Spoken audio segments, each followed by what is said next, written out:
Hello बच्चों, आप लोग कैसे हो? खुद से सॉल्व कर लो चैनल में आप लोगों का स्वागत है। आज मैं इस वीडियो में लेकर आई हूँ सहअभाज्य संख्या किसे कहते हैं। को प्राइम नंबर्स प्रॉपर्टीज। सहअभाज्य संख्याएं दो संख्याएं होती हैं जिनका एक के अलावा कोई अन्य सार्वगुणन खंड नहीं होता है।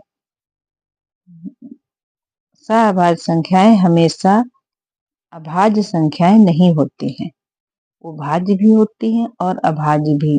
जैसे जैसे 4 और 9। अब 4 का गुणनखंड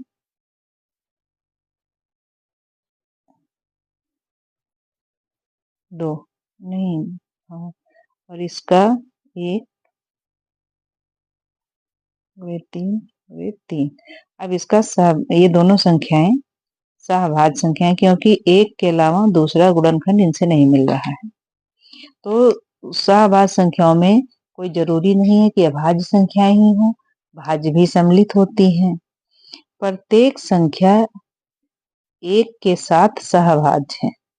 सभी संख्याएं एक के साथ सहभाज्य होती हैं। किसी भी दो सहभाज्य संख्याओं का योग और गुणनफल सहभाज्य होता है। जैसे 4 का गुणनफल ले लो 9 का, इनके जो गुणनफल होंगे वो भी सहभाज्य होंगे। कोई भी दो क्रमागत संख्याएं सहभाज्य होती हैं, जैसे 2 3। अब 2 और गुणे 3। अब ये दोनों एक के अलावा कोई गुणनखंड इनका नहीं है। तो कोई भी क्रमागत यानी आगे पीछे जो भी संख्या है तुरंत तुरंत के बाद वो सब सहभाज्य होती हैं। सहअभाज्य संख्याओं के कुछ उदाहरण दिए हुए हैं। 2 और 3, 4 और 5, 8 और 9, 7 और 8, 9 और 11, 6 और 7। अर्थात किसी दो या दो से अधिक संख्याओं के सामान्य दो ही गुणनखंड होते हैं, एक और स्वयं। वे संख्याएं सहभाज्य संख्याएं होती हैं। किसी भी संख्या के दो संख्या या दो से अधिक संख्याओं के गुणनखंड में अगर एक के अलावा कोई गुणनखंड आपस में नहीं मिलता है तो वो सहअभाज्य संख्याएं होती हैं। बच्चों, आप लोग व्युत्क्रम किसे कहते हैं ये सोच के थोड़ा लगता होगा कि क्या है ये।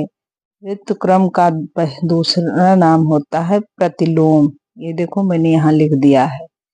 प्रतिलोम का मतलब होता है उल्टा, विपरीतार्थक, यानी विपरीत, यानी उल्टा। जैसे 1/2 का उल्टा होगा। जैसे 2/1 है तो 1/2 होगा, इस तरह। या 1/2 तो -1/2, हमेशा उल्टा होता है।